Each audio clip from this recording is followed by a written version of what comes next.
இந்த செவ்வாய் நம்மளுடைய உடம்பில் எது அப்படின்னு கேட்டிங்கன்னா ரத்தம்.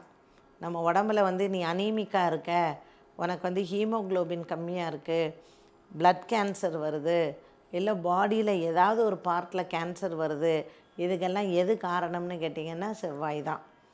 அடுத்தது ரொம்ப முக்கியமான ஒன்று, எங்கள் அப்பா எனக்கு தர வேண்டிய சொத்தை என் தம்பி ஏமாற்றிட்டான், என் தங்கச்சிங்க 4 பேரும் கேஸ் போட்டிருக்காங்க, எங்கள் வீட்டில் சொத்து பிரச்சனை, ஒரு சின்ன இடம்தான் அதை விற்று அதுக்கான காசு வரலன்னு பூமி சம்பந்தமாக எந்த விஷயம் பிரச்சனை அப்படின்னாலும் செவ்வாய் காரணம்.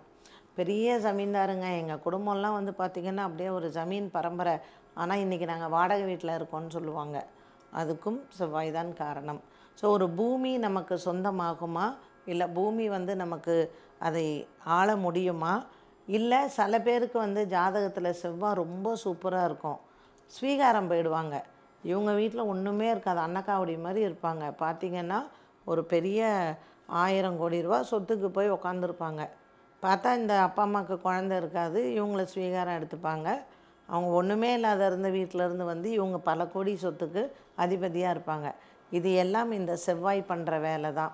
ஸோ இந்த செவ்வாய் கிரகம் ஜாதகத்தில் நல்லா இருந்ததுன்னு வச்சுக்கோங்களேன், ஒரு மனிதனை கோடீஸ்வரனாகவும் ஒரு மனிதனை பிச்சைக்காரனாகவும் ஆக்கிரும்.